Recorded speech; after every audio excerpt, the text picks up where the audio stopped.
세월은 피부에 주름을 지게 하지만 열정이 식어버리면 삶에 주름이 진다고 합니다. 항상 열정이 넘치는 원장 한정열입니다. 반갑습니다. 오늘 제가 존경하고 제가 레지던트 때 저를 가르쳐 주셨던 임승찬 원장님께서 참석하셨습니다. 임승찬 원장님 모시고 강의를 할 수 있게 돼서 정말 영광입니다.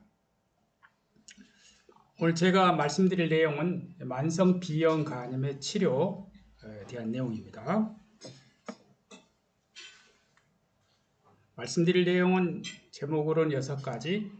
먼저 만성 B형 간염 회색지대 그레이존에 대해서 말씀드리겠습니다.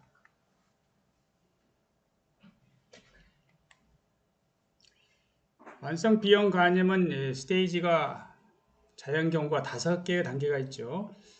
면역 관용기, 면역 제거기, 면역 비활동기, 면역 탈출기, S상은 소실기 이렇게 5개의 단계가 있는데 치료하는 것은 면역 제거기하고 E양은 음성 면역 활동기인 재활성화기, 다른 말로 면역 탈출기라고 불리우는 이 두 시기 때 우리가 치료를 합니다. 만성 C형 간염은요, C형 간염 바이러스 혈액 내에서 검출되기만 하면 치료를 합니다. 그렇지만 B형 간염은 치료를 이렇게 해라 하는 그런 것이 있죠. 그래서 이런 것을 opt-in strategy라고 합니다. 이러이러한 사람들을 치료해라. 이러이러한 사람들을 제외하고는 전부 치료해라. 이것이 opt-out strategy인데요. 만성 C형 간염의 경우에 있어서는 C형 간염 바이러스가 나오면 다 치료하는데 치료하지 않는 대상이 있습니다. 그것은 여명이 얼마 남지 않은 사람입니다. 나머지는 다 치료합니다. B형 간염은 그렇지 않고 치료해야 할 사람들을 꼭 치료하는 그 시기가 있죠. 그래서 면역 제거기 때 치료하지 않으면 그것이 이제 간염에서 간경변으로 재활성화하기도 간염에서 간경변으로 프로그레션 하기 때문에 이 시기는 꼭 치료를 해야 되는 시기가 되겠습니다.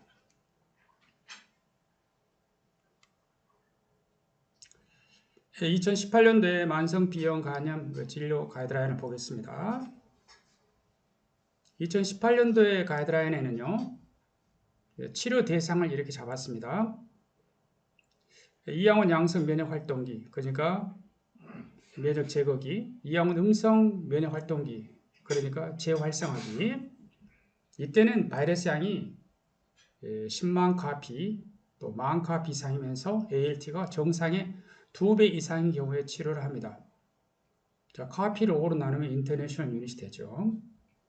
그 다음에 대상성 간경변은 바이러스 양이 10,000 카피 이상이면, 그러니까 2000 인터내셔널 유닛 이상이면 간기능 검사에 무관하게 치료를 하고, 비대상성 간경변하고 간암의 경우에 있어서는 바이러스가 검출되기만 하면 바로 치료를 합니다. 이 2018년도 이 진료 가이드라인 그대로 보험 가이드라인입니다. 그래서 만성 B형 간염 치료제 보험 인정 기준은 가이드라인하고 똑같습니다. 여기서 정상 간기능의 2배, 정상 간기능을 40으로 봤기 때문에 80 이상이면 B형 간염, 예를 들어서 면역 제거기 때는 바이러스 양이 15선 카피 이상이면서 ALT가 80 이상일 때부터 항바이러스를 사용을 하고요. 그 다음에 compensated reverse cirrhosis의 경우에 있어서는 바이러스 양이 2000 인터내셔널 유닛 이상이면 LFT에 관계없이 항바이러스를 사용할 수가 있습니다. 그 다음에 decompensated reverse cirrhosis하고 HCC의 경우에 있어서는 HBV DNA가 검출되기만 하면 바로 약을 사용할 수가 있습니다. 그런데 이러한 2018년도 가이드라인에 변화가 왔는데요. 2022년도 대한간암회 만성 B형 간염 진료 가이드라인에서는 E양은 양음성 면역 활동기에서 치료하는 건 같습니다. 그런데 리버 시로시스에서 글자가 작으니까 그런데요. 2000 인터내셔널 유닛 이상이면 치료한다 이고요. 여기 있는 이 컴펜세이트 시로시스에서 2000 인터내셔널 유닛 이하라 하더라도 치료를 고려해야 한다 이렇게 돼 있어요. 치료한다입니다. 그래서 마치 decompensated liver cirrhosis하고 똑같이 혈액 내에서 바이러스가 검출되기만 하면 리버 시로시스에서 항바이러스를 사용한다 이렇게 바뀌었습니다. 이게 제일 중요한 내용이 되겠습니다. 이미 그 유럽 가이드라인에서는요, 이미 그 바이러스가 검출되기만 하면 치료한다가 가이드라인인데 우리는 조금 늦게 바뀐 것이다라고 보시면 되겠습니다. 2022년도 진료 가이드라인에서 바뀐 것은 세 번째 줄이 되겠습니다. 대상성 강경변에서 HBV DNA가 검출되기만 하면 항바이러스를 사용한다 인데요. 그런데 보험 기준이 바뀐 건 아닙니다. 치료는 지금처럼 그대로 하면 되겠습니다. 리버 시로시스 환자에 있어서는 2000 인터내셔널 유닛 이상일 때만 보험이 되기 때문에 예전처럼 그대로 그냥 치료하시면 되겠습니다. 그런데 리버 시로시스인데 항바이러스를 쓰지 않고 있으려니 불안하죠. 의사도 불안하고 환자도 불안하고. 자, 어떻게 좀 가격이 좀 저렴하고 쓸 수 있는 약이 나왔으면 좋겠는데요. 바로 이런 환자가 베밀리아의 타깃이 될 수 있다 생각을 해보았습니다. 보험 기준은 바뀐 것이 아닙니다. 그 다음에 2022년도 가이드라인에서 정상의 2배 이상인 경우라고 했을 때 정상을 어떻게 했냐면 남자는 34세, 여자는 30세입니다. 우리나라 만성 B형 간염 환자를 대상으로 국민건강보험공단에서 조사를 해보니까 간 관련 사망, 리버 리레이티드 데스가 증가하는 것이 남자 ALT 34, 여자 30 이상부터서 증가를 합니다. 그래서 정상을 34, 30으로 하는데 말씀드린 것처럼 아직까지 보험은 정상을 40으로 보고 40 이상일 때부터서 치료를 해야 되기 때문에 이러한 그 보험하고 진료 가이드라인하고 좀 불균형이 있습니다. 밑에 공고사항이 제일 중요합니다. 리버 시로시스는 바이러스가 검출되기만 하면 치료한다입니다. 그런데 또 우리 임상에서 환자를 만나다 보면은 치료하고 싶은데 치료를 못하는 환자들 있죠. 우리가 잘 아는 면역 관용기인데 바이러스 양은 10만 카피 이상인데 ALT가 2배를 넘지 못하는 환자들 있잖아요. ALT가 정상이거나 1 내지 2배 또는 E형은 음성 만성 B형 간염에서 즉 재활성화기에서 바이러스 양이 10,000 카피 이상 2000 인터내셔널 유닛 이상인데 간기능 검사가 80이 넘지 못하는 경우 역시 치료를 못하고 있잖아요. 이런 환자들을 그레이 존에 있다고 보시면 되겠습니다. 그레이 그러면 화이트도 아니고 블랙도 아니죠. 이 환자 치료해야 될 것만 같은데 아직 그 에비던스가 없기 때문에 치료하지 않고 있는 그러한 존에 있는 사람들 그레이 존에 있다고 합니다.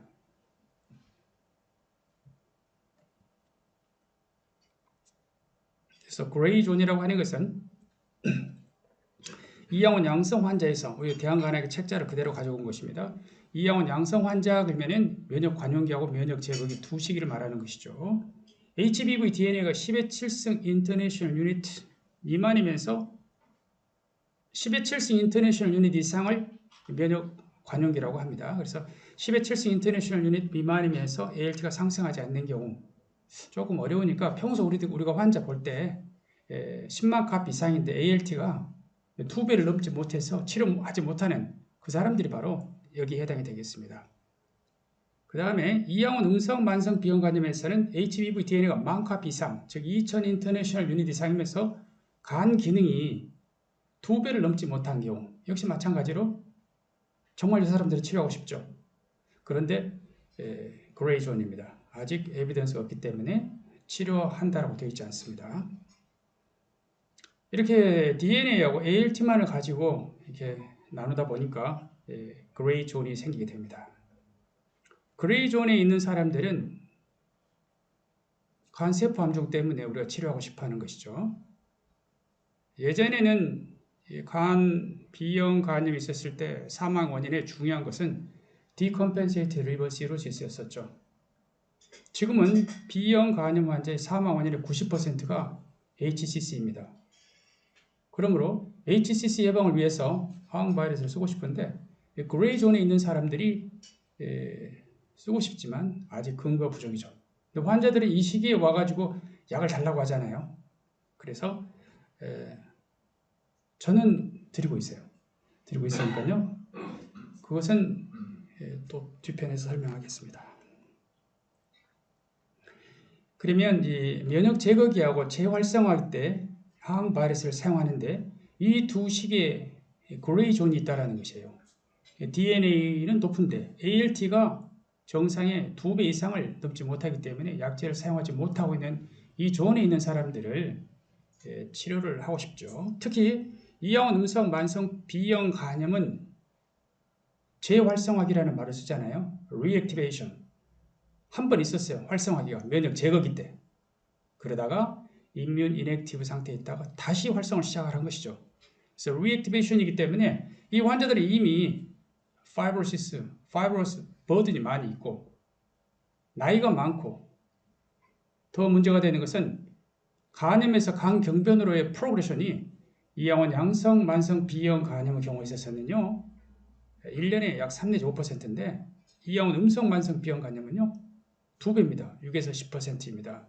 그래서 디시스 프로그레션이 빠르기 때문에 특별히 이양원 음성 만성 B형 간염은 나이도 많고 하기 때문에 꼭 치료를 해주고 싶죠.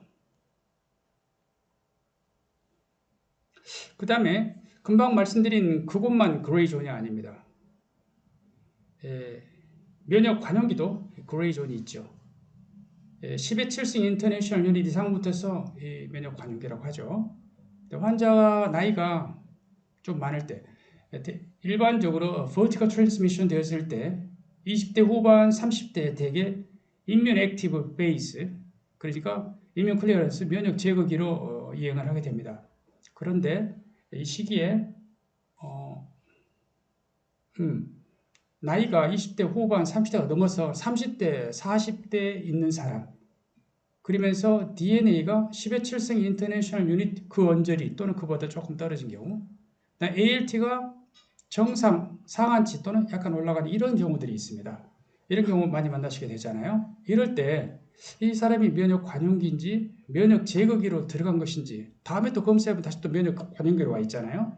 왔다 갔다 하는 것 같아요. 면역 제거기와 관용기를. 자, 이런 환자의 경우에 있어서는 파이브로시스가 있는가를 평가해서 필요하다면 약을 사용하라 이렇게 되어 있습니다. 여기도 그러니까 그레이 존이 있는 것입니다. 그래서 대한간암회 진료 가이드라인하고 요양급여 가이드라인 간에 불균형이 있고요. 그 중에서도 또 대한간암회에서도 회색 존이라고 남겨둔 그런 영역이 있습니다. 그래서 이러한 것들이 치료를 함에 있어서 좀 어려운 것이 될 텐데요. 기억하셔야 할 것은 Compensated Reverse Cirrhosis 때 HBV DNA가 많고 비상이면 치료했었는데 지금은 그러지 않고 검출되기만 하면 치료한다. 정상 ALT라고 하는 것은 40이 아니고 남자 34, 여자 30 그걸 정상으로 하기 때문에 그것의 2배 이상 붙어서 간염일 때 치료한다 했었을 때 그걸 이용하면 좋은데 아직은 요양급여 기준에는 들어있지 않고 특히 회색지대는 요양급여가 되지 않습니다. 제일 문제되는 것은 이양원 음성 만성 B형 간염 환자에 있어서 나이가 많고 재활성화이기 때문에 파이브로시스가 있고 말씀드린 것처럼 헤파타이티스 시로시스로의 프로그레션이 많은 존입니다. 그래서 여기에 걸린 회색지대 환자들은 꼭 치료해주고 싶지요. 제가 많이 제일 처방해주는 환자가 보험이 아니지만 가장 많이 처방하는 환자가 바로 이양원 음성 만성 B형 간염의 그레이 존이 있는 사람들입니다. 그 다음에 참고로 하나 알아두셔야 될 것은 치료 대상이 되었던 환자가 항바이러스를 6개월 동안 중단을 하게 되잖아요. 6개월 이상 최종 약을 투약했었을 때보다도 아니 환자가 약이 끝났을 때보다도 그럴 때는 다시 보험급여 그 기준에 맞아야만이 항바이러스를 처방을 할 수가 있습니다. 그래서 만성 B형 간염의 치료는 가이드라인에 따른 치료라면 제일 좋은데요. 요양급여가 있기 때문에 요양급여 기준에 따른 치료를 해야 되고 이건 전혀 변하지 않았습니다. 그러니까 다른 내용 전혀 몰라도 됩니다. 뭐 오늘 공부했던 건 몰라도 되는데 치료하는 데는 몰라도 되는데 가이드라인이 바뀌어 있다는 거. 그 다음에 회색지대 특히나 회색지대의 경우에 있어서 꼭 치료해주고 싶은 환자분이 있죠. 이럴 때 베물리아를 사용하는 것이 환자에게 경제적인 부담을 덜어주면서 쭉 사용할 수 있는 것이 되겠습니다. 자, 이번에는 만성비형감 치료제 베물리디에 대해서 말씀드리겠습니다. 동화에서 나오는 것은 베물리아입니다. 베물리아. 여기서는 다른 내용보다는 우리가 환자를 보는 데 있어서 보험에 관한 내용으로 주로 말씀드리겠습니다. 베물리디는 현재 첫 번째 초치료 약제로서 엔테카비어 상품명으로 말할게요. 바라크루드, 비리어드, 베물리디, 베지보 네 가지를 사용할 수 있는데 다른 약과 마찬가지로 다른 약과 다르지 않습니다. 사용하는 것이. 그 다음에 약제의 내성이 생겼을 때는 컨비네이션은 안 됩니다. 이 약은. 예를 들어서 제픽스를 지금까지도 사용했는데 내성이 생겼을 때 제픽스 플러스 비리어드는 가능합니다. 그렇게 쓰는 분은 안 계시겠지만 그때는 이제 그냥 베물리디로 옮겨가면 됩니다. 이럴 때 컨비네이션이 되지 않습니다. 베물리디는 오로지 모노테라피만 보험이 됩니다. 그 다음 비리어드를 사용하다가 베물리디로 바꾸게 되는 경우에 있어서는 객관적으로 증명된 부작용이 있어야 됩니다. 그것이 신장 기능을 평가하는 EGFR이 60 이하로 떨어지거나 골 밀도가 T스코어가 마이너스 2.5 스탠다드 데비에이션 이하로 떨어진 경우에만 패밀리드로 바꿀 수가 있습니다. 우리가 T스코어라고 하는 것은 폐경후 여성 그리고 남자의 경우에 있어서 50세 이상에서 T스코어를 사용하게 되고 50세 아래는 T스코어를 사용하지 않잖아요. G스코어를 이용해서 G스코어가 마이너스 2.0 스탠다드 데비에이션 이하면 below the expected range for age란 말을 써요. 나이에 비해서 낮은 골밀도. 그러면서 2차성 골다공증 있는가를 보잖아요. 그런데 다행히 패밀리디는요, 나이에 관계없이 그냥 T스코어를 이용을 하기 때문에 조금 더 수월하게 비례들을 쓰다가 패밀리디로 바꿔줄 수가 있습니다. 그 다음에 T-compensated liver cirrhosis 때 허가를 받았습니다. 2년 전쯤에는 허가를 받았는데요. 아직 보험이 되지는 않습니다. 그런데 T-compensated liver cirrhosis도 EGFR이 60 이하이거나 골다공증 있는 경우에는 패밀리들을 사용해도 보험이 됩니다. 그 다음에 패밀리들은 혈액 투석 후에 사용하는데요. 투석하는 날, 투석이 끝나고 난 다음에 퇴역하게 되어 있고요. 그 다음에 18세 이상이 보험이 됩니다. 참고로 엔테카비아는요 2세, 비리어드는 12세입니다. 그래서 패밀리들은 모든 단계의 간장애 환자에게 사용할 수 있습니다. Decompensated liver cirrhosis도 허가를 받았습니다. 그런데 보험은 EGFR 60 이하이거나 골다공증이 있을 때만 급여가 됩니다. 그다음에 모든 단계의 신장애 환자에 사용할 수가 있습니다. 헤모다이리시스 하는 환자들은 끝나고 난 다음에 똑같이 25mg을 그대로 투약하면 되겠습니다. 65세 이상 환자에 있어서 용량 조절이 불필요하다. 예전에는 나이가 많은 사람들에 대한 근거가 좀 부족했었지만 이제 많이 쌓였고 식사와 관계없이 투약을 합니다. 예전에 패밀리들은요 식사와 함께 투여했었습니다. 그래서 공복에 먹으려고 그러면 스낵이라도 먹고 패밀리들을 먹으라고 했었습니다. 그런데 지금은 식사와 관계없이 투여로 바뀌었습니다. 그 다음에 패밀리들을 투여하는 도중에 간세포 함정이 생긴다거나 리버 트랜스플란테이션 하게 되는 경우에 있어서는 약제를 비료도로 바꿔야 됐었습니다. 근데 이제는 이러한 경우를 하더라도 그대로 패밀리들을 사용할 수가 있습니다. 그 다음에 2023년이죠. 2021년에 비형간염 수직감염 예방을 위해서 임신 후반기에 항바이러스를 사용할 수가 있는데 이때 보험이 됩니다. 그래서 버티컬 트랜스미션을 예방하기 위해서 이것까지 보험급여가 확대가 되었고 예전에는 본인부담 100%였죠. 지금은 10%만 내면 되겠습니다.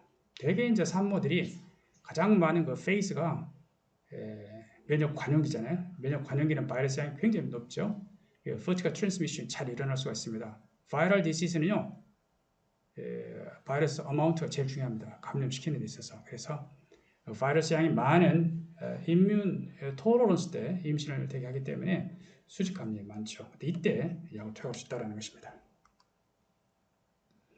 세 번째, 만성 B형 간염의 자연 경과와 항 바이러스에 대해서 말씀드리겠습니다. 이 표를 알고 있으면 환자가 질문할 때 답을 해주기가 좋습니다. 만성 B형 간염이 있었을 때 간경변으로의 진행은 1년에 약 3 내지 5%입니다. 그리고 컴펜세이티드 리버 시로시스에서 디컴펜세이티드 리버 시로시스도 1년에 약 3 내지 5%입니다. 3에서 5만 기억하면 됩니다.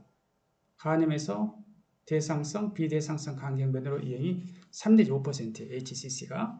그 다음에 리버 시로시스에서 HCC가 생기는 것이 대개 약 1년에 3 내지 5%입니다. 내가 간경변 환자를 초음파한다 그럴 때는 이분에게 HCC가 있을 가능성이 한 3 내지 5%라고 생각하시면 될 것 같죠. 그 다음에 간염 상태에서 HCC는 1% 이하입니다. 상당히 낮죠. 디컴펜세이티드 리버 시로시스는요 7 내지 8%이고 그 다음에 inactive carrier state일 때는요 0.2%밖에 되지 않습니다. 근데 inactive carrier라 하더라도 이 시기를 하더라도 리버 시로시스가 있을 수 있잖아요. 면역 제거기를 심하게 걸친 경우가 있어서 그것은 이제 리버 시로시스하고 똑같이 1년에 3 내지 5%가 HCC가 생길 찬스가 있는 것입니다. 그 다음에 만성 B형 간염에서 리버 시로시스로의 프로그레션은 이양원 양성 만성 B형 간염, 즉 면역 제거기 때는 1년에 3 내지 5%가 리버 시로시스로 진행하는 반면에 이양원 음성 만성 B형 간염 재활성화기 때 치료하게 되는 경우 치료를 안 했을 때이죠. 1년에 2배입니다. 약 6 내지 10%가 리버 시로시스로 진행하기 때문에 바로 이 시기에 있는 환자들이 가장 그 회색지대를 하더라도 치료해주고 싶은 바로 그 그룹이 이양원 음성 만성 B형 간염인데 ALT가 보험 기준으로 80이 넘지 않은 환자들입니다. B형 간염의 진행에 영향을 미치는 요인은 숙주인자, 바이러스인자, 기타인자로 나눕니다.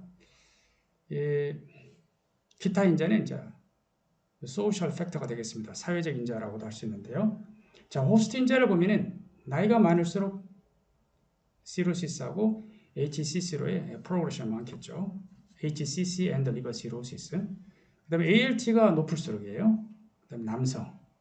그 다음에 다른 바이러스 질환의 concurrent infection 이런 경우. 그 다음에 바이러스 인자는 DNA가 높을수록.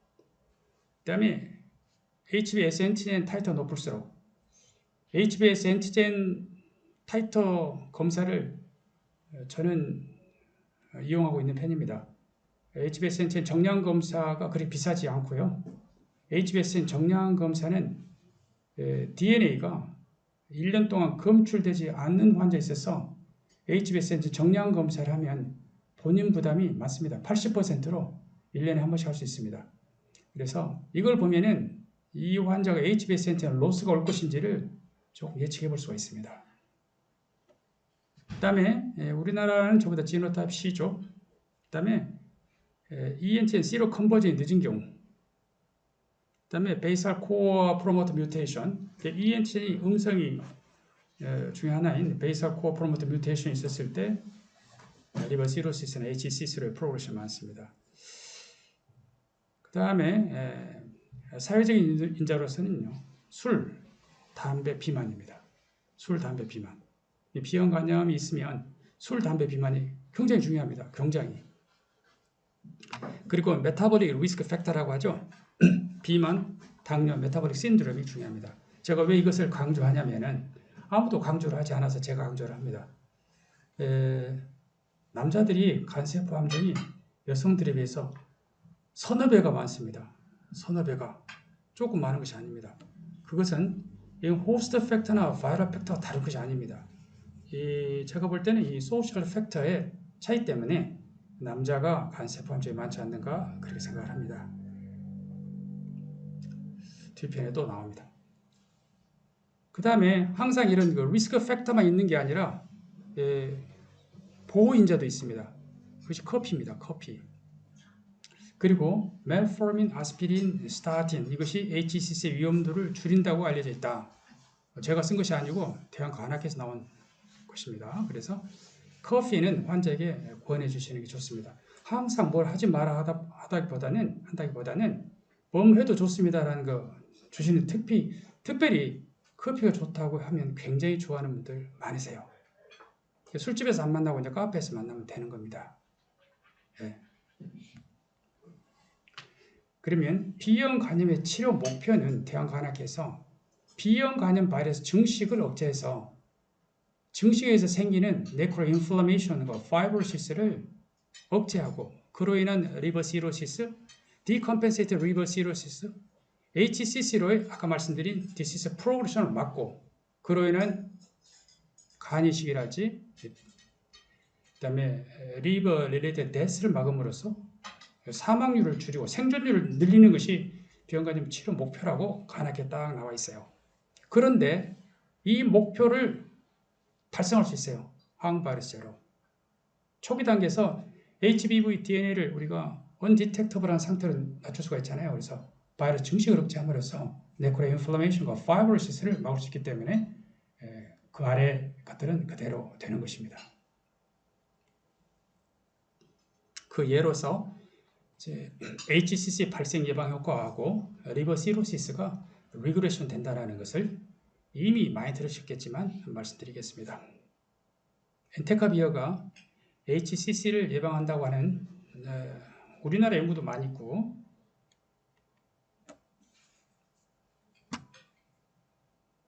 연구들이 참 많은데요. 이건 일본 연구입니다. 호사카 교수 연구인데요. 자, 만성 B형 간염 또는 리버 시로시스가 있는 환자들 한 군의 엔테카비어를 사용하고 한 군은 컨트롤군은 사용하지 않은 것이죠. 이렇게 했었을 때 HCC의 발생 억제 효과가요 60% 이상입니다. 그리고 항바이러스 사용한다는 것은 HCC를 이 연구는 60% 정도를 예방한다고 하는 것입니다. 그런데 이미 좋은 치료약이 있는데 어떻게 컨트롤군하고 비교를 할 수가 없겠죠. 이 컨트롤군이라고 하는 것은 역사적 대조군이라고 하죠. 예전에 항바이러스가 나오기 전에 이런 환자들 쭉 추적 관찰했었을 때 HCC가 생겼던 그런 것하고 비교를 한 것입니다. 그래서 마치 RCT처럼 만들어가지고 연구를 하는 것을 Propensity Score Matching 성향 점수 짝짓기 연구를 하게 되는 것입니다. 그래서 마치 RCT처럼 되기 때문에 비교할 수 있는데요. HCC를 여기서 60%를 예방을 하였습니다. 그런데 이 중에서도 리버 시로시스만 있는 사람을 따로 떼내가지고 컨트롤군하고 엔테카비어군을 비교하면 80% 정도를 감소시킵니다. 그러니까 항바이러스라고 하는 것은 질환이 이미 진행된 사람들, 리버 시로시스가 있는 사람들이 더 중요하다. 그러면 항바이러스를 우리가 투약하고 있는 사람 중에서 간경변이 있다 그러면은 정말 약을 잘 먹으라는 이야기를 꼭 해줘야 됩니다. 약 잘 안 먹으면 별일 없잖아요. 대부분은. 간혹 운 없이 굉장히 안 좋아질 수가 있습니다. 약을 안 먹게 되는 경우가 있어서 그러므로 리버 시로시스 환자들은 특별히 항바이러스가 중요하다는 이야기를 해줘야 되고요. 라미부디는 제픽스는 플래시보 대비 연구를 했었어요. 왜냐하면 최초 약이기 때문에 그 연구 이름이 카암 연구예요. 시로시스 앤드 라미부디 모노테라피라고 하는 연구를 통해서 HCC의 발생을 50%를 감소시켜 주었습니다. 그런데 이때는 플래시보 대비 연구였었는데요. 라미부딘에 대한 약전해성 돌연변이 바이러스가 생겨도 레스큐 세라피를 하지 않았습니다. 약이 없었기 때문에. 그 뒤로 헵세라고 이렇게 컨비네이션해서 치료했었지만 카암 연구에서는 그대로 라미부딘을 사용을 했었습니다. 그래서 보니까 이 엔테카비어가 라미부딘보다도 훨씬 더 간세포 함종을 예방하는 것을 볼 수가 있습니다. 약전해성 돌연변이 바이러스 생기지 않고 훨씬 더 강력한 엔티바이럴 에이전트라는 것이죠. 엔테카비어가. 그래서 특히 리버 시로시스 환자에 있어서는 HCC의 예방에 있어서 굉장히 중요한 약제다. 율리우스 시저가 로마 북쪽에 있는 갈리아 지방을 정복하고 로마로 이제 돌아옵니다. 로마로 돌아오는데 그 강이 있어요. 루비콘 강이. 자, 로마로 들어오려면 무장 해제를 하고 들어오라고 원로원에서 연락이 오죠. 근데 율리우스 시저는 무장 해제하지 않고 로마로 들어갑니다. 그래서 원로원을 정하고 있던 폼페이우스로 다 밀어내고 원로원을 차지하게 되는데, 루비콘 강, 여기서 이제 한 말이 유명한 말이죠. 주사위는 던져졌다. 무장하지 않고 들어가는데, 루비콘 강을 건너버린 것은요, 돌아올 수 없는 강을 건너버린 것입니다. 예전에는요, 리버 시로시스, 그러면은 루비콘 강을 건너버린 것이었어요. 약이 없었기 때문에, 그래서 얼마 있으면 존디스, 아사이스 이렇게 보셨어요. 예전에는 많이들 보셨을 것입니다. 지금은 약을 쓰게 되면요, 돌아올 수 없는 강을 걷는 것이 아니라 회복이 가능하다는 걸 보여드리겠습니다. 자, 만성 B형 간염의 자연 경과를 호전시키는 항바이러스. 조금 전에는 HCC를 예방하는 걸 보여드렸고, 이번엔 조직학적 개선을 보여드리겠습니다.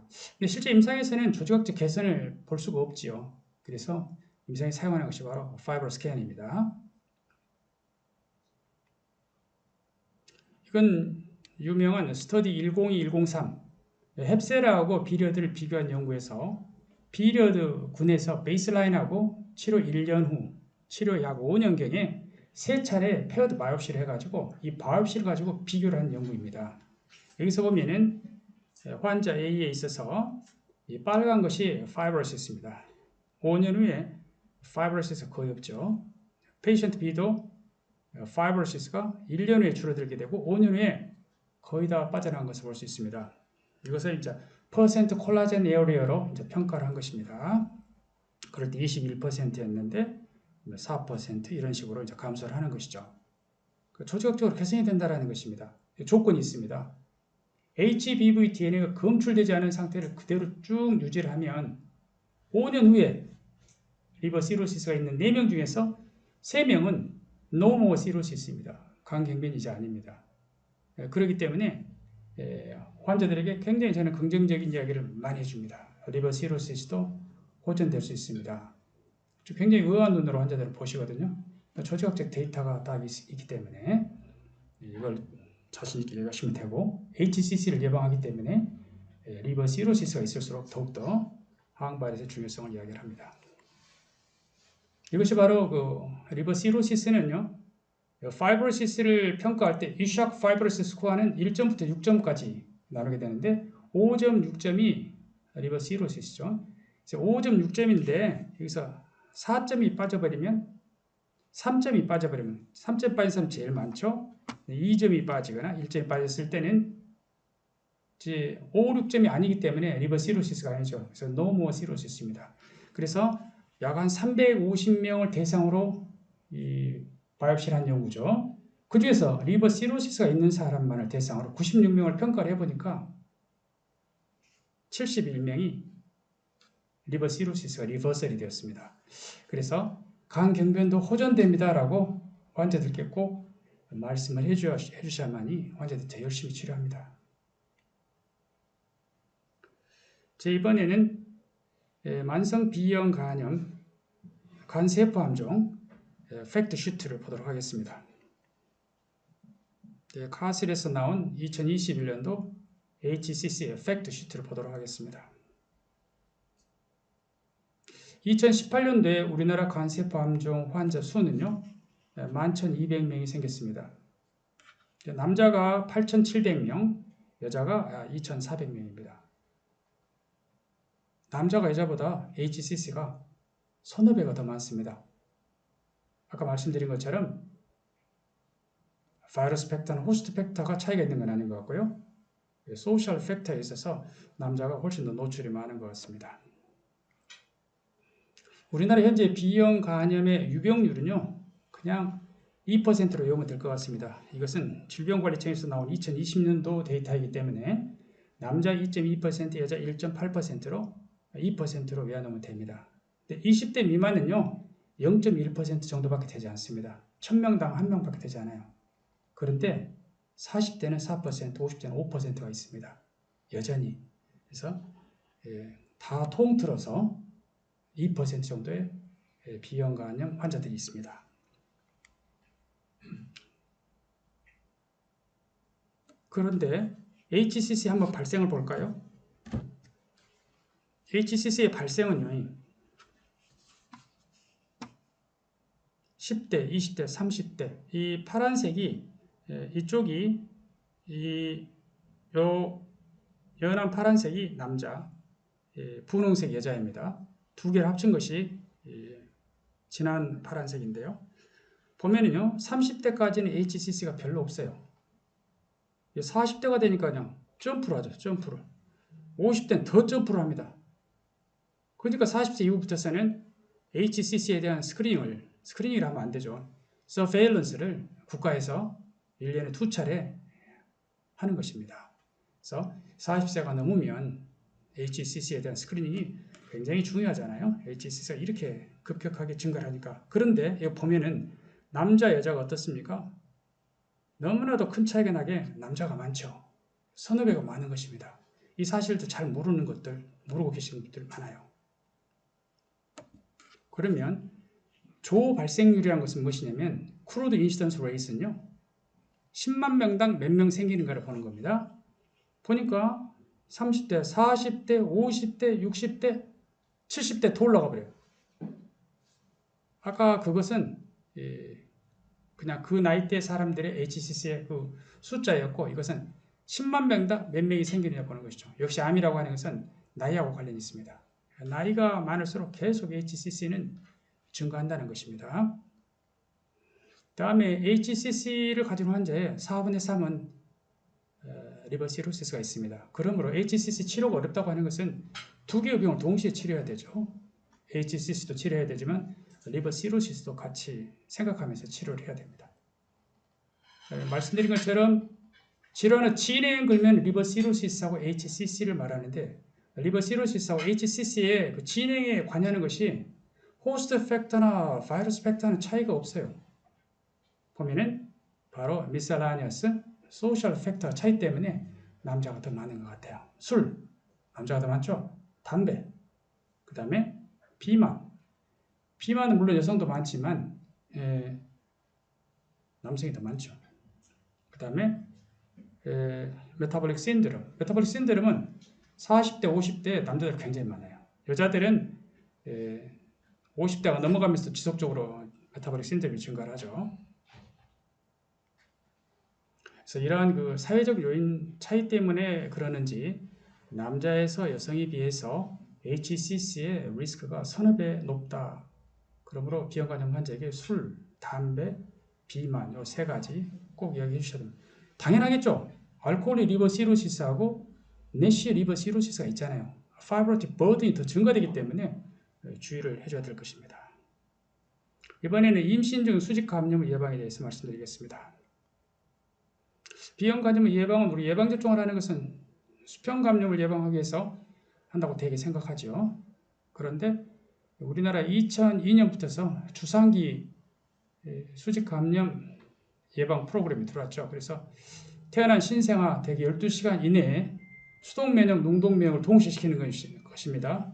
헤파타이티스 B 이뮨 글로불린하고 그다음에 백시네이션을 같이 하게 되는 것이 주상기 수직 감염 예방 프로그램입니다. 그런데 그렇게 해도 수직 감염이 되는 것이 5 내지 10% 수직 감염이 됩니다. 그래서 그것까지 없애기 위해서 임신 후반기에 항바이러스를 써서 정말로 이제 버티컬 트랜스미션을 이제 거의 0%까지 내릴 수가 있는 것입니다. 더구나 이것이 2021년 3월부터서 보험이 가능하죠. 자, 그러면 임신 중 수직 감염을 위한 항바이러스의 보험 지침을 보면요. 바이러스 양이 20만 인터내셔널 유닛, 100만 카피 이상이면서 수직 감염 예방을 위해서 이때는 테노포비어만 사용합니다. 테노포비어, 디소프로실, 포말레트만 사용합니다. 그러니까 비리드만 사용합니다. 그래서 임신 24에서 32주 사이에 시작을 해서 대개 28주에 시작하고 산후 2에서 12주, 대개 한 4주까지 이렇게 약을 씁니다. 임신 28주에서 산후 4주까지 항바이러스의 비료들을 처방해 주면 됩니다. 이것이 이제 보험으로 가능하고 우리나라에는 약제는 예방으로 쓸 때는 보험이 안 됩니다. 그러나 이것은 예방인데도 보험이 됩니다.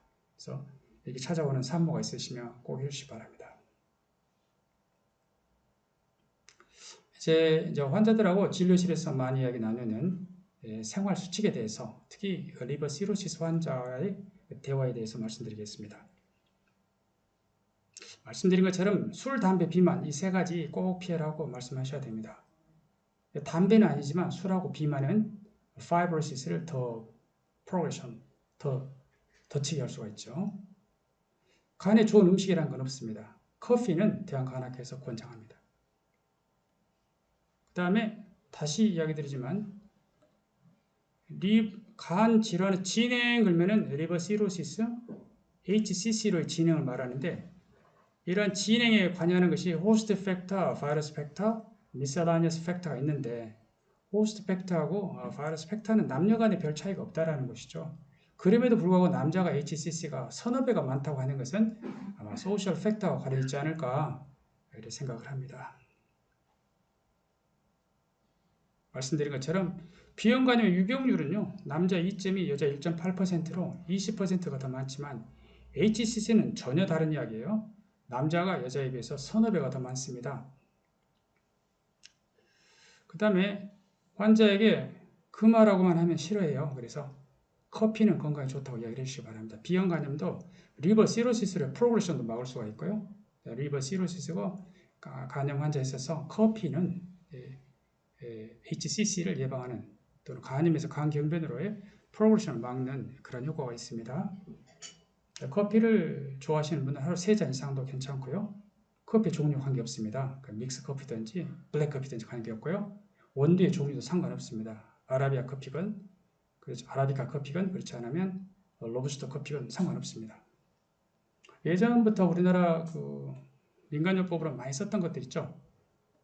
녹죽, 인진쑥, 헛개나무, 돌미나리, 궁뱅이, 다슬기, 울금 정말 많이 썼었습니다. 근데 요즘에는 그런 거 쓴다는 사람이 별로 없어요. 이런 것은 전혀 HBV DNA를 서프레션하는데 아무 효과가 없기 때문에 아무 필요가 없는 것이죠. 그래서 환자한테 제가 자꾸 하는 이야기가 평범이 비범입니다. 약만 드시면 됩니다. 잊지 말고 오셔가지고 검사할 시기에 검사하시면 됩니다. 이렇게 말씀드립니다. 그 다음에 간경변 환자에게 단백질 섭취를 제한하는 그런 실수를 범해서는 안 됩니다. 헤파틱 엔세팔로패시가 단백질을 먹으면 온다라는 그 생각을 가지고 단백질을 먹지 말라고 하면 안 됩니다. 완전히 명백한 헤파틱 엔세팔로패시가 있거나 지하에 블리딩이 있기 전에는 간경변 환자에 있어서 단백질은 충분히 공급이 되어야 됩니다. 그래서 일반적으로는 단백질이 kg당 1g을 하루 권장하고 있잖아요. 그런데 리버 시로시스의 경우에 있어서는 2배입니다. 0.8의 1의 2배니까 1.1의 1.5g을 드시도록 하는 것이 좋습니다. 예를 들어 70kg이다 그러면은 100g 단백질이 필요합니다. 근데 단백 밑에 고기 100g을 먹어야지 단백질 20g이 들어와요. 그러니까 고기를 100g 먹는다는 뜻이 아니에요. 단백질을 100g 먹기 때문에 고기를 500g을 먹어야 돼요. 매일. 고기 1인분이라고 하는 것이 식당에서 얼마냐면 150g이잖아요. 대개 식당들에서. 고기 1인분을 그냥 매 식사 때마다 먹어야 된다 이런 뜻이기 때문에 고기 양을 많이 늘려야 된다는 것입니다. 알부민이 떨어져 있죠.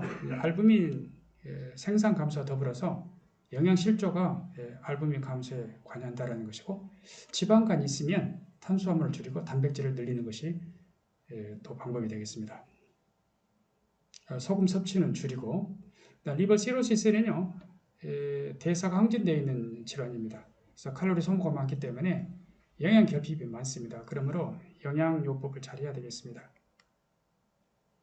우리가 감기 걸리면 몸에 염증성 질환이 있으면 밥맛이 떨어지죠. 리버 시로시스도 간의 인플라메이션이죠. 이런 것이 있기 때문에 밥맛이 없다고들 하죠.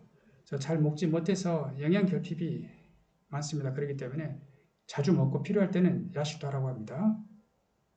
그 다음에 간의 글라이코젠의 저장 형태, 포도당의 저장 형태인 글라이코젠이 고갈되는데 보통은 24시간, 리버 시로시스 12시간밖에 되잖아요. 12시간 이상 공복을 하게 되면은 그때부터서는 지방과 단백질을 갖다 쓰기 때문에 리버 시로시스 환자에 있어서 사코페니아도 올 수가 있습니다. 그러므로 공복 상태가 오래가지 않도록 하는 것이 중요하겠습니다. 그다음에 환자들이 즙, 농축 엑기스, 뭐 달인물 이런 것들 먹지 못하게 하는 게 좋겠죠. 우리가 먹은 모든 것들은 장에 흡수되어서 포탈빈을 타고 리버로 가게 되죠. 거기서 디톡시피케이션 된 다음에 하트로 가서 전신으로 이렇게 뿌려지게 되는데, 이러한 것들을 먹게 되면은 고농도이기 때문에 간에 힘든 일을 시키게 되는 것입니다. 환자가 어떤 음식을 먹어도 되냐고 물어봤을 때, 우리가 들었을 때 안 먹었으면 좋겠다 했었을 때, 어린아이가 이 음식을 먹어도 될까요? 이렇게 물어보시고 그것이 가능하다 생각하면 드시기 바랍니다. 이렇게 말씀합니다. 그래서 나의 사랑하는 아기가 이 음식을 먹어도 될까? 오케이, 그러면 먹어도 되겠습니다. 일반적으로 막 대린 거랄지 한약이랄지 이런 것을 자기에게 주지는 않겠죠. 그 다음에 간경변이 있는 사람들은 장내 세균충이 좋지 않아서 장염이 잘 생기기 때문에 가능하면 익힌 걸 드시고, 그리고 잘 알듯이 바이타민 D는 피부에서 만들지만 리버에서 25하이드로시 바이타민 D가 되죠. 코올캐시페롤이고, 우리가 혈중에서 재는 것이 바로 25하이드로시 바이타민 D인 칼시페디올, 그걸 우리가 측정을 하게 되는 것입니다. 대부분 많이 떨어져 있죠. 리버하고 키드니에서 하이드로시 레이션이 2번 돼서 125 디하이드로시 코올캐시페롤이 돼야지 액티브 폼이 되는 것입니다. 그래서 바이타민 D 레벨을 측정하려면 떨어진 사람이 많습니다. 그래서 바이타민 D를 추천합니다. 저는 요즘에 항바이러스하고 골다공증과 연관이 많이 있잖아요. 그래서 골밀도 검사를 많이 합니다. 비형간염이나 일본 시로시스 있을 때 가지고 떨어져 있잖아요. 바이타민 D가. 이때 바이타민 D 검사를 같이 하거든요. 떨어져 있으면 칼슘하고 바이타민 D 제제들 많이 나와 있잖아요. 그거 주면 다 보험이 됩니다.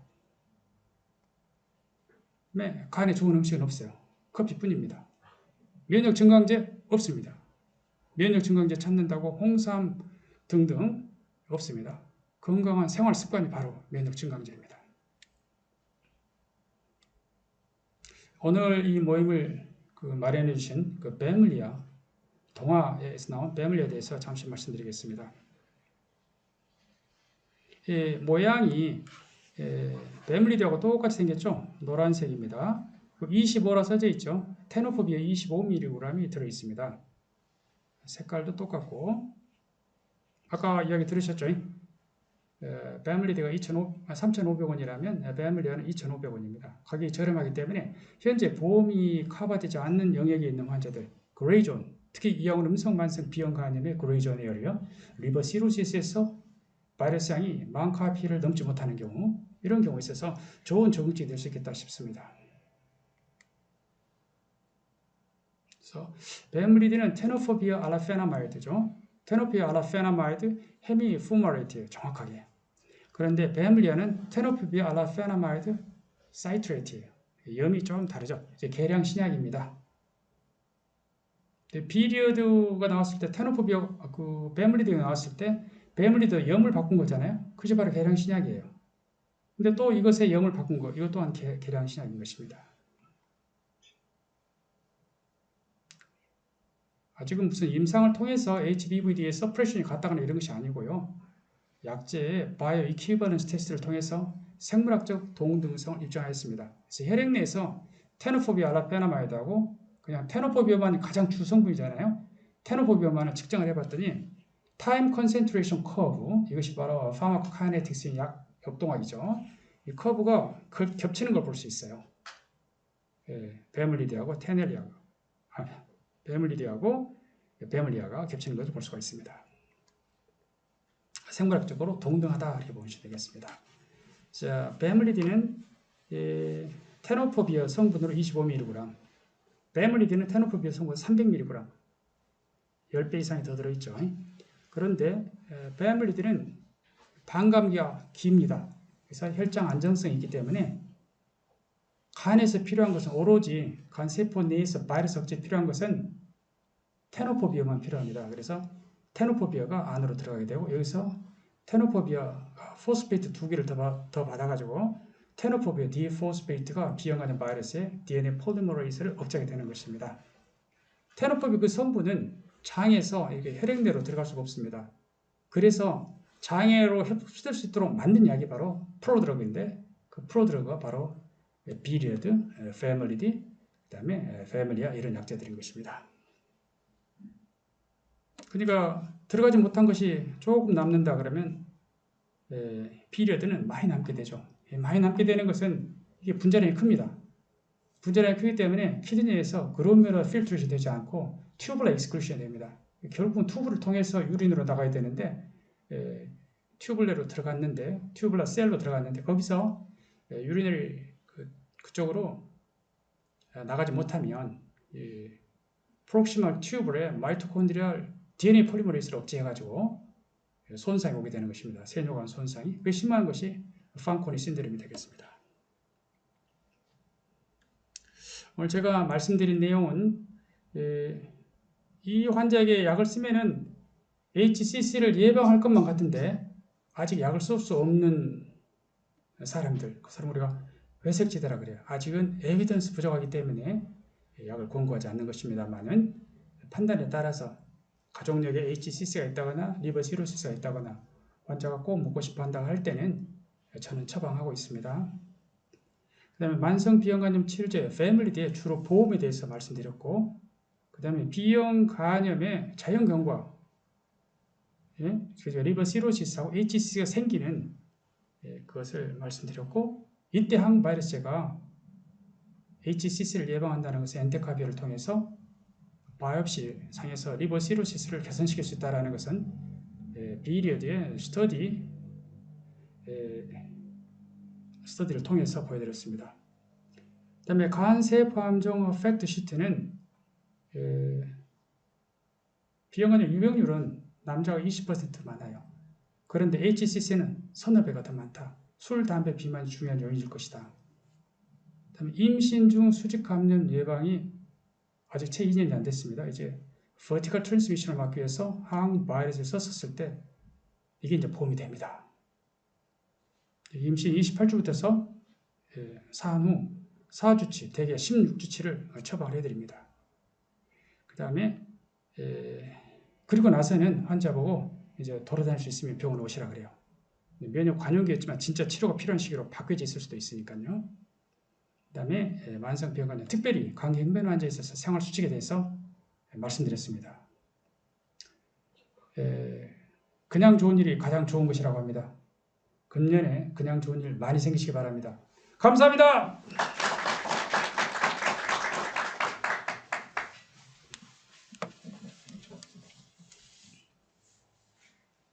알찬 강의 해주신 한종명 원장님께 다시 한번 박수 부탁드립니다.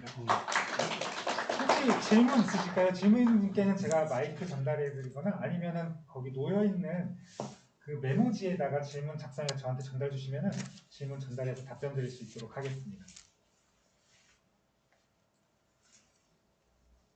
혹시 질문이 없으시면 평소에 한종명 원장님께서 강의하시면서 많이 받으셨던 질문들 그리고 사전에 접수된 질문들이 있거든요. 그거에 대해서 먼저 답변 드리는 시간 갖도록 하겠습니다.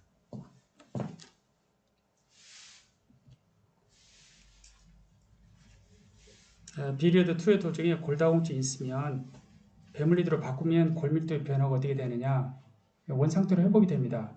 그렇기 때문에 너무 놀라실 필요는 없어요. 대부분 이걸 잘못 이해를 하고 계시는데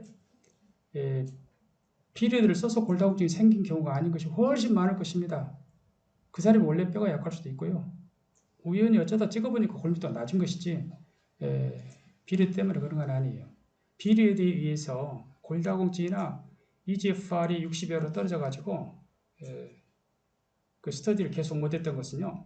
스터디 10103에서 2%밖에 안 됩니다. 2%. 그러므로 골다공증이 있을 때는 물론 이제 패밀리로 바꿔줘야 되겠죠. 바꿔주지만 약 때문이라고는 꼭 생각하지 않아도 됩니다. 특히 폐교부 여성들은 찍으면 골다공증 많이 나오잖아요. 약 때문이다라고 생각지 않으셔도 됩니다. 다행히 연구들을 보면은요. 스터디 4018 연구 그 다음에 스터디 108120 연구, 대표적인 연구들을 보면은 전부 다 다시 원위치로 돌아오기 때문에 그때 약을 바꿔주시면 되겠습니다.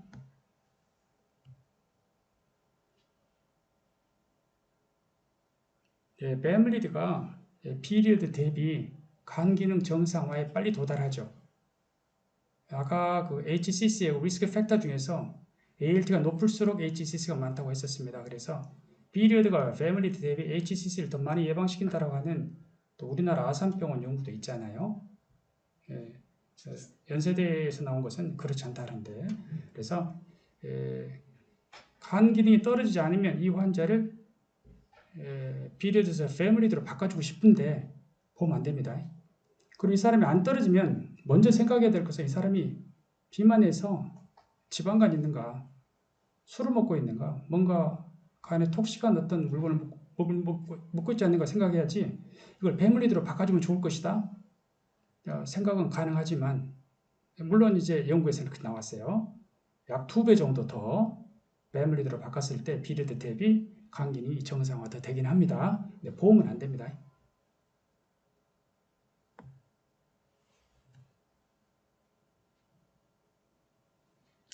비형간염 환자들에게 슬픈 소식이긴 한데요. 간암 외에도 비형간염이 있으면 다른 부위의 암도 많습니다. 그리고 역학 연구를 해보면 혈압, 당뇨, 디스리피데미아도 비형간염 환자들이 더 많습니다. 슬픈 사실이에요. 아까 남자가 HCC가 많은 것이 슬픈 사실인 것처럼 이것도 팩트입니다. 네, 그 이유는 잘 몰라요, 아직은. 인플라메이션이기 때문에 인플라마토리 사이토카인, 인터루킨 같은 것이 증가돼서 그럴 것이다. 그렇지만 B형 간염의 유전자가 있잖아요. SPCX, 그 중에서 HBX 진, 이것이 바로 캔서를 일으키는 진이라 하죠. 그래서 다른 부위에도 이것이 영향을 줄 것이다. 이렇게 생각하고 있습니다.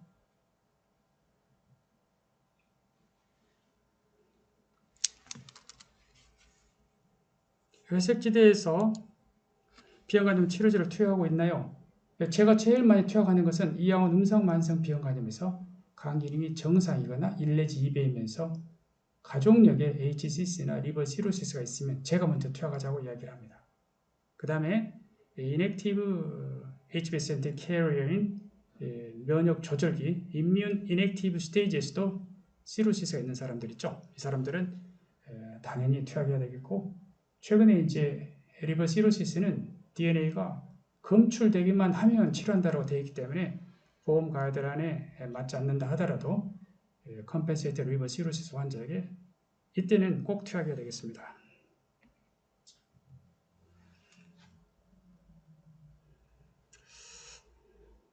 치료 도중에 우리가 간세포를 좀 만나잖아요. 제가 비형간염 환자를 많이 봅니다. 그래서 많이 보기 때문에 한번 몇 명이나 보는 건 항상 제가 핸드폰에 담아갖고 다녀요. 명절 때는 이제 병원이 쉬니까 그럴 때 이제 쉬니까 병원 오지 말라고 알려드리는데 제가 한 2,000명 봅니다. 현재 우리 병원 등록된 사람이. 그래서 약을 쓰고 있는 사람이 한 800명 되고요. 약을 쓰지 않고 그냥 지켜보는 사람이 한 1,200명 됩니다. 그 사람들 다 본다는 건 아니에요. 다 다른 병원으로 많이들 갖고 이사 가면 또 떨어져 나가고 그러죠. 먼 지역에서 왔다가 다시 그 지역으로 돌아가는 사람도 많고 그렇습니다. 근데 HCC는 아까 제가 말씀드린 것처럼 우리나라에서 11,000명 정도가 생겨요. 1년에. 그래서 제가 한번 계산을 해봤어요. 광주에서는요. 한 360명 생겨요. 그 비율대로 하면. 인구 대비. 그러니까 하루에 한 명이 광주 지방에서는 HCC가 나온다 생각하면 되겠습니다. 하루에 한 명. 이게 마지막 질문이 아니고 이게 마지막 질문. S상원 소실이 실제 생기는 경우가 있나요? 있죠. 제일 흔한 것은 면역 비활동기, 비형간염 세 번째 단계인 이뮨 인액티브 스테이지를 오래 가게 되면은 두 가지 과정이 있어요. 거기서는 이형원 음성 만성 비형간염으로 가든지 S상원 소실이 되든지 둘 중에 하나죠. 그래서 S상원 소실이 제일 많은 것은 이뮨 인액티브 이 시기에 가장 많아요. 그러다 보니까 이형원 양성 만성 비형간염 면역 제거기를 치료하다가 면역 비활동기처럼 만든 다음에 이 사람들 중에서 에센셜 로스가 생기는 것을 가끔씩 봅니다. 가장 많이 보는 것은 처음부터서 면역 비활동기였던 환자들이 특별히 거기서 DNA가 116 카피 이하로 검출되지 않았던 환자에 있어서 에센셜 로스를 보는 경우가 많고 제 생각에는 1년에 저는 한 8명 보는 것 같습니다.